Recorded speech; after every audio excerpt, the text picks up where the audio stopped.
Adrien Hearth had a knack for being the only person in the room who didn't know when to stay quiet. While representatives from 12 galaxies stood tall and radiant beneath the crystalline dome of the Altherian Assembly Hall, he was hunched over his chair, poking curiously at a fruit bowl that looked like it had been grown in a nebula. He sniffed something purple and gelatinous, wrinkled his nose and muttered, "Tastes like someone juiced a light bulb." The Zarn ambassador beside him hissed disapprovingly, though Adrien wasn't sure if it was offense or just how Zarns breathed. Across the shimmering floor, the choosing ceremony was in full swing.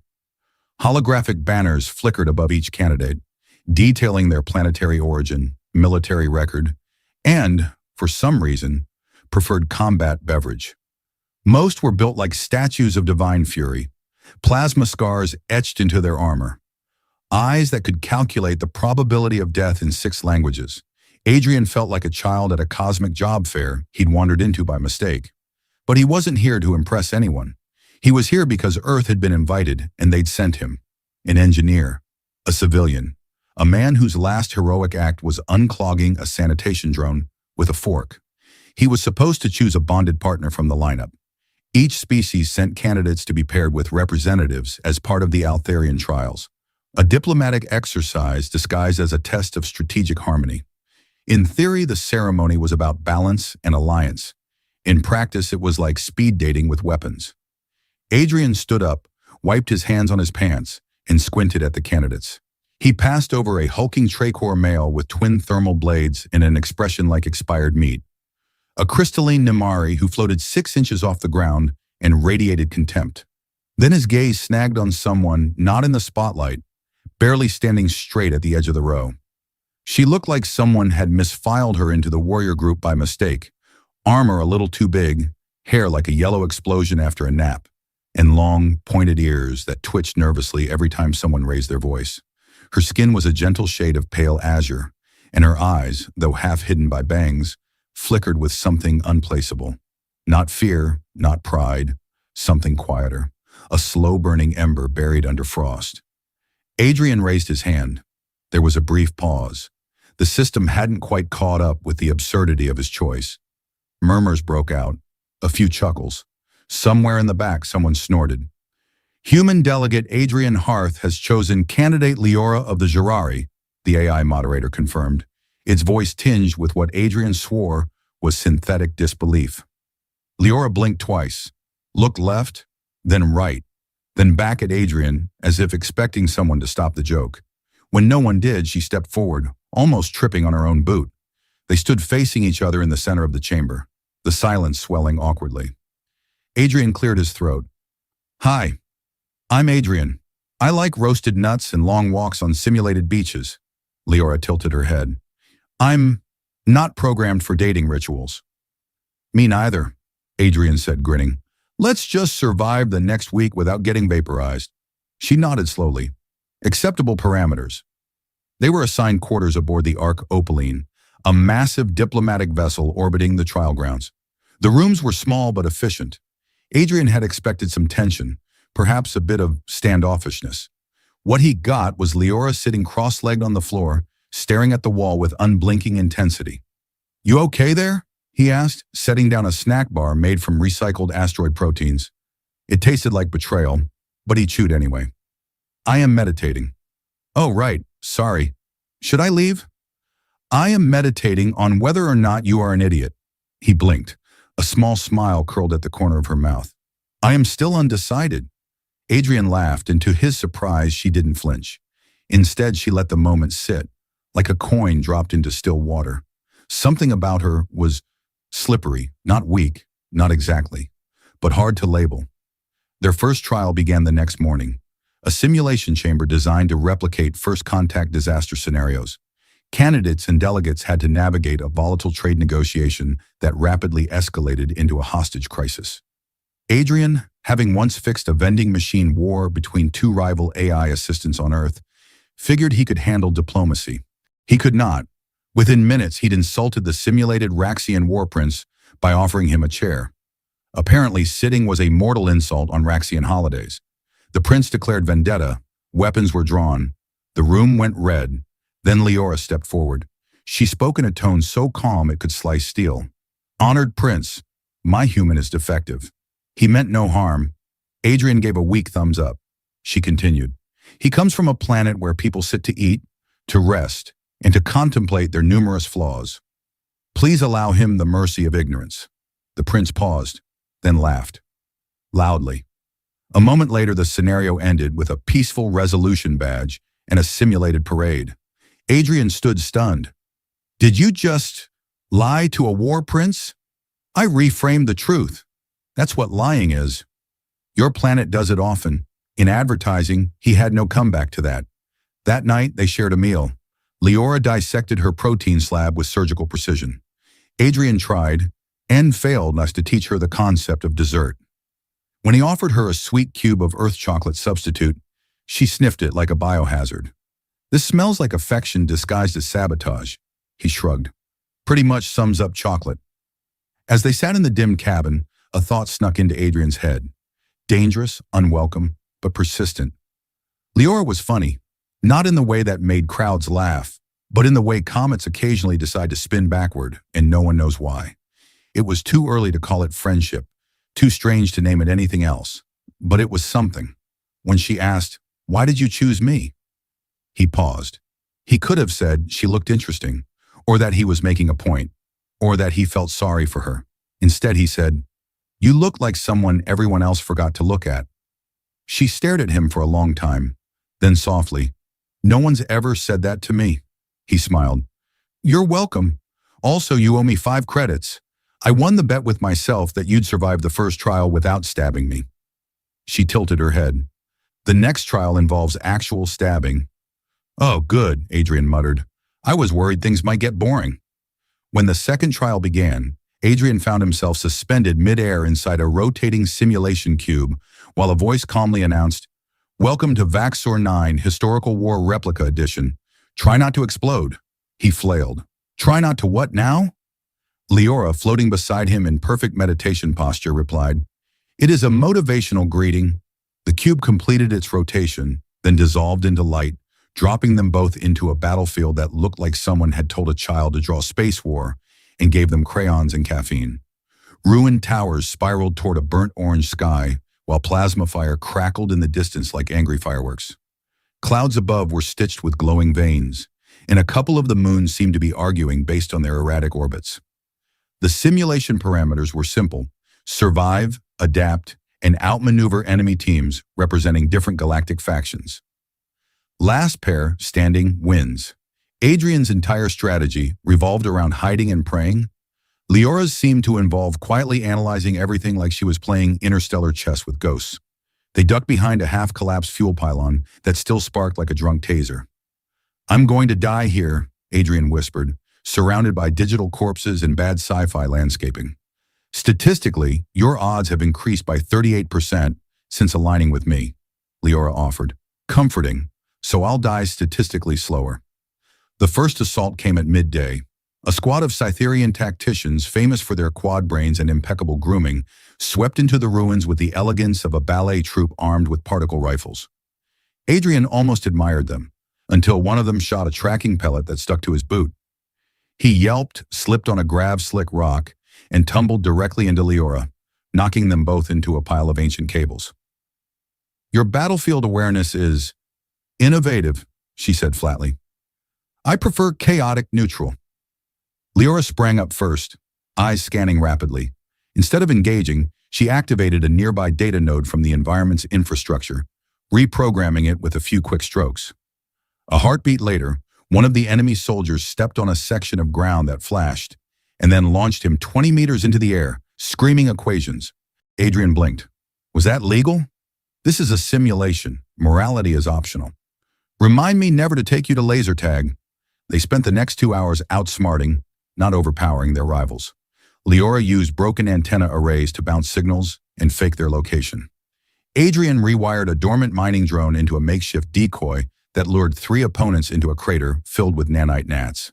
Their teamwork was messy, ridiculous, and weirdly effective. During a moment of calm, they camped in the remains of an observation dome, where Adrien found a storage cache full of dried nutrient puffs that tasted like old printer ink and regret. "So," he said between chews, You ever think about how this is basically intergalactic team building on steroids? Leora sipped from her hydration capsule. It is warfare disguised as a social mixer. I knew it. Galactic HR is behind this. She gave a soft exhale. Adrien was almost certain it was a laugh. As darkness fell, the simulation version of it at least, Leora grew quiet. Her long ears twitched occasionally, like antennae listening for something that wasn't sound. You all right? Adrien asked. I recognize this place, she said after a long pause. The real Vaxxer 9 was the site of my sister's most brutal victory. Adrien leaned back on a broken console. She the charming one who calls you a genetic failure? Or was that another sibling? Leora didn't answer immediately. Her fingers ran across a crack in the metal floor. She led the Echelon Claw. Elite units. Efficient. Cold. She said I would never survive this kind of trial because I feel too much. That empathy weakens resolve. Sounds like someone who's never been hugged, Adrien muttered. She looked up, the edges of her expression softer than usual. I once offered her a flower during training. She crushed it and said I would never survive the bloom. Adrien frowned. She sounds like a real space peach. I do not know this fruit. It's sweet but fuzzy and often goes bad with time. Seems accurate. There was a beat of silence. Then the floor beneath them trembled. Warning lights blinked red in the sky. The next wave was beginning. A battalion of Velnari brutes advanced across the canyon below, stomping like titanic toddlers. Their exosuits gleamed, bristling with weapons that looked stolen from the nightmares of tank designers. Leora stood slowly, assessing the landscape. We cannot fight them directly, she said. Glad we agree, Adrien replied, already crawling toward an access hatch. Let's retreat through this definitely not haunted maintenance tunnel. The tunnel, as it turned out, was both haunted and structurally unstable. Halfway through, the ceiling collapsed behind them, sealing the entrance. When Adrien groaned, a ghostly AI projection popped up to say, Welcome to Tunnel 7B. All exits have been recalibrated to murder. Do you think the simulation designers hate us personally? He asked. They lack the creativity required for that level of malice. The tunnel ended in an underground relay station. Leora accessed an ancient defense terminal, her fingers flying across alien glyphs. This system predates modern protocol, she murmured. No one will expect it. What's it do? Redirects atmospheric dampeners. In English? I can summon a storm. Adrien blinked. Like, with lightning? Number with microwaves, she hit the last key. Above them, the sky erupted in ripples. The Velnari brutes, preparing to cross the final ridge, were instantly thrown into chaos as every metal component on their suits began to sizzle and whine. Some panicked. Others fainted. A few started dancing in what Adrien assumed was pain. He looked at Leora. Okay, that was awesome. And terrifying. Mostly terrifying. They designed me for diplomacy, she said quietly, but I studied everything else in secret. They made it to the surface just as the simulation environment began to collapse into a victory panorama. A soft chime sounded. A hologram appeared, declaring them the current leaders of the trial with an almost annoyed tone. Back aboard the Opaline, Adrien flopped onto his bunk. Leora stood beside the viewport, watching simulated stars crawl past. You saved us, he said. We saved each other. He sat up. You realize you're scary smart, right? She turned. And you are surprisingly useful for someone who fell into a cactus yesterday. It was an aggressive plant. They stared at each other for a long moment. Finally, Leora said, You asked why I never fought back against my sister's judgment. Adrien nodded. I didn't believe I had strength. Until now, he grinned. Told you. Best ears in the room. She laughed. And somewhere in the simulated stars, the next trial waited. The final trial was supposed to be the hardest of them all. Adrien had heard the rumors. An arena, traps, a dozen assassins, and a ticking clock that could kill you simply by existing.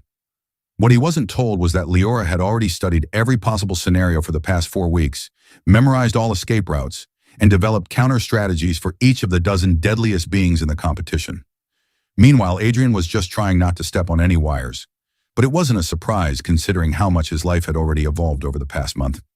He stood beside her now, in the heart of the arena, watching as the walls shifted and retracted like the maw of a very confused monster. A few hundred meters away, holographic banners lit up, declaring the commencement of the trial. This wasn't about fighting to the death, no. It was about something much more complex. The objective was to secure a single, precious resource, the Heartstone. It was said to be the key to ultimate power, more than any weapon, more than any army. Adrien was almost grateful that the trials were designed so he couldn't die in the traditional sense. The Heartstone was surrounded by forces that could crush a planet into dust, and the last thing they wanted was a bunch of intergalactic delegates getting flattened before they could finish the paperwork. But it didn't stop the threat from feeling very real. "You ready?" Adrien asked, checking his communicator for the 100th time. He was pretending to act cool, but his palms were sweating like they were in an electric storm. Leora didn't answer immediately. She was too busy assessing the environment, running diagnostics on the walls, and aligning her thoughts like a soldier preparing for a war. When she finally spoke, it wasn't in her usual calm, calculated tone. "Ready to win." Adrien raised an eyebrow. "Whoa, easy there. This is a competition, not a grudge match. Let's not start celebrating before we—" Suddenly, the ground trembled. Adrien grabbed onto a nearby column as the arena shifted again, revealing a massive floating platform in the center. On it sat the Heartstone, glowing with a luminescence so intense it almost burned the retina to look at. Adrien narrowed his eyes. They had to get there first, but between them and the stone were a series of deadly obstacles, force fields, traps, and the occasional assassin who might think Adrien was just a standing target. As the arena shifted, a voice boomed from above. "The Heartstone awaits. Prove your worth or perish." Adrien muttered, "Great. Love a good motivational speech." Leora smirked, though there was no humor in it. "They are testing the weak and rewarding the strong. We do not fail. No pressure, right?" Without another word, Leora stepped forward, her long ears twitching as if tuning into something invisible. She darted to the left, and before Adrien could even figure out what was going on, a force field sprang up in front of him. He jumped back, heart racing, realizing just how dangerous things could get. Leora didn't look back. Instead, she was navigating through the trial with effortless precision. Adrien trailed behind her, taking notes for what might be the last lesson he ever learned. He saw her dodge lasers, disable traps with nothing but a few precise calculations, and even use the environment to trap a couple of assassins in a nearby pit.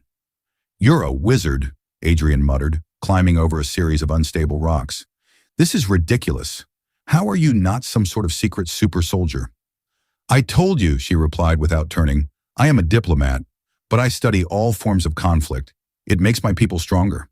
"Really? So I've been following the wrong career path all these years?" Leora flashed him a quick smile. "You are surprisingly capable, Adrien Hearth. Even if you cannot spell strategic without 3 attempts." Adrien rolled his eyes, though the tension in his chest eased a little. They reached the center of the arena where the Heartstone floated, pulsating gently. As they approached, the final test appeared. A massive Varnaxian battle beast, 8 stories tall, with claws that could tear through a ship hull like tissue paper. It snarled at them, shaking the ground beneath their feet. Adrien froze. "Do I need to shoot it? Kick it in the shin?" "No." Leora's voice was cool. "We need to outsmart it." "Ah, yes, I've watched enough cartoons to know how this goes." As the creature lunged, Leora's movements were precise, elegant even. She circled around it, distracting it with quick bursts of force field manipulation, while Adrien was left to figure out a way to stop it. He noticed a weakness in the beast's armor, a crack right near the back of its neck. If only he could reach it. Leora's plan was simple: divide and conquer. She manipulated the field again, causing the creature to stagger, before Adrien dashed forward and, using one of the spare weapons left lying around, leapt up and struck at the vulnerable point. The beast shrieked, staggered back, and then collapsed, leaving a trail of sparks as its systems malfunctioned. "That worked," Adrien said, his voice full of awe. "You surprised me," Leora said, glancing at him. "Your instincts are strong." Adrien grinned, shaking his head. "It's like you say, outsmart, not outfight." With the creature out of the way, they reached the Heartstone. It glowed even brighter now, and the ground around them pulsed with a strange energy. Adrien reached out to touch it, but Leora stopped him with a firm hand. "It is more than a stone.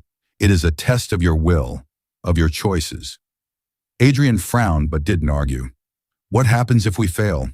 Leora glanced around the room, her face betraying nothing. "We do not fail, not today." She stepped forward, placing her hand gently on the Heartstone. In an instant, the stone responded, energy flowing outward like the surge of a cosmic tide. Adrien gasped as a surge of power coursed through the arena, bright and dangerous, filling the air with a hum that rattled his bones. And then, just as suddenly, it stopped. The Heartstone dimmed, its power stabilizing.